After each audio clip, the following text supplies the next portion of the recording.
Salut à toi et bienvenue dans mon humble laboratoire. Ouais, ça ne ressemble pas à un laboratoire, mais ça se passe ici.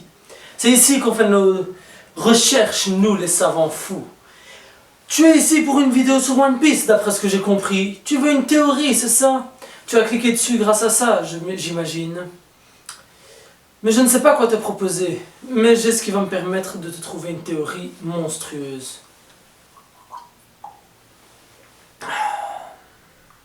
Encore un peu. J'ai soif. C'est bon l'esti quand même. Mais c'est chiant de boire dans ça. Enfin bref, c'est parti pour la théorie sur la famille de Sanji. Et si Oda s'était inspiré des cavaliers de l'Apocalypse pour les 4 frères de la famille Vinsmoke? C'est parti!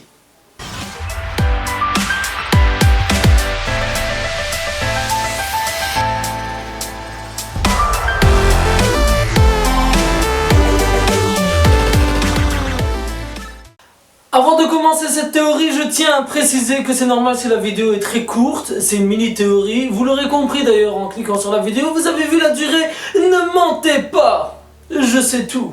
Enfin, pas vraiment, mais c'est logique quoi. Enfin bref, il s'agit d'une mini-théorie car nous n'avons pas assez d'informations sur la famille Vinsmoke. Donc je préfère ne pas trop spéculer, même si j'adore ça. Mais je sais que vous aimez pas, vous. Commençons par le commencement. Qui sont ces 4 cavaliers? Les 4 cavaliers de l'Apocalypse sont des personnages célestes et mystérieux mentionnés dans le Nouveau Testament. Nous n'allons pas rentrer dans les détails bibliques. Il faut seulement savoir que ces 4 cavaliers seront le fléau de l'humanité lors de l'Apocalypse. Ils extermineront notre race. Leur chevauchée inaugure le commencement de la fin du monde car ils apparaissent lorsque l'agneau, figure de Jésus ressuscité, ouvre les 4 premiers sceaux. Ainsi nous allons décrire ces 4 cavaliers par leurs points les plus importants. Et je vous ai fait des images pour vous aider avec un appui visuel. Nous avons en premier le chevalier blanc symbolisant la conquête. En second, le chevalier rouge symbolisant la guerre.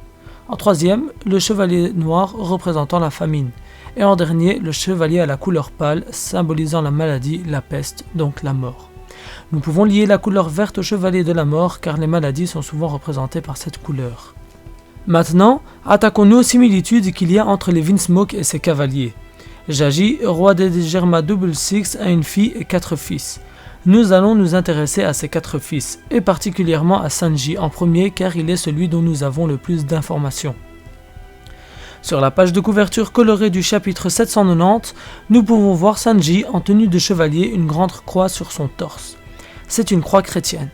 Je pense qu'il n'est plus secret pour personne de se dire que Sanji serait lié au diable du christianisme, total opposé de Zoro qui lui est inspiré des démons du bouddhisme, ce qui pourrait même expliquer leur mésentente. Sanji est le 3e de la fratrie. Il est toujours habillé en noir et cette couleur le représente. Nous le surnommons Sanji aux jambes noires. Son passé et son caractère sont liés à une période de famine où il faillit crever à cause de celle-ci. Ainsi, nous pouvons lier Sanji au cavalier noir de la famine. Ils sont tous les deux 3e, sont représentés avec la couleur noire et Sanji a un rapport important avec la famine. Maintenant, parlons de Yonji. Le 4e frère de cette fratrie, lui, est représenté par le vert. Or, dans beaucoup d'ouvrages, le vert représente la peste.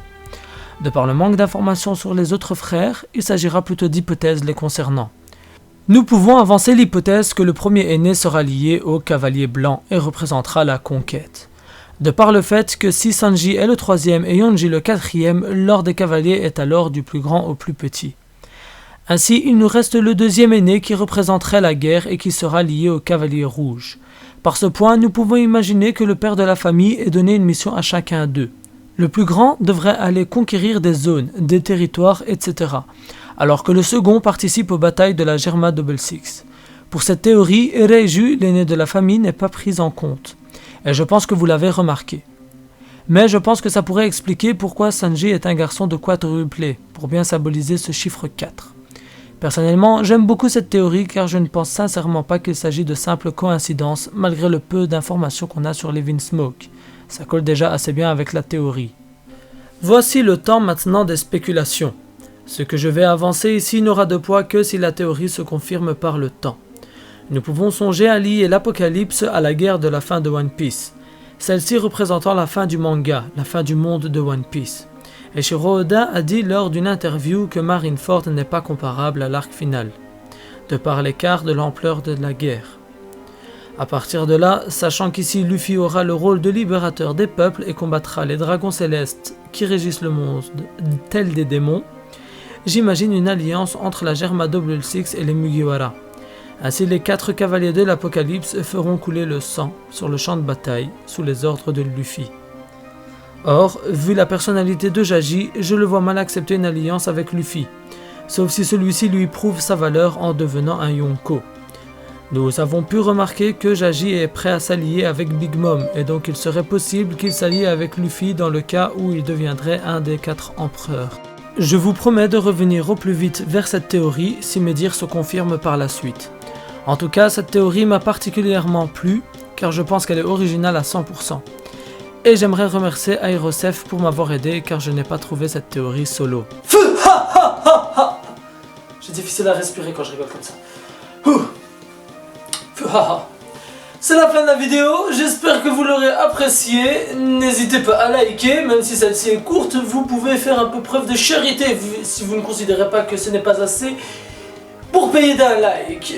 Mais partagez-la, commentez, défoncez la gueule du pouce bleu, abonnez-vous, partagez-la partout, commentez, faites ce que vous voulez.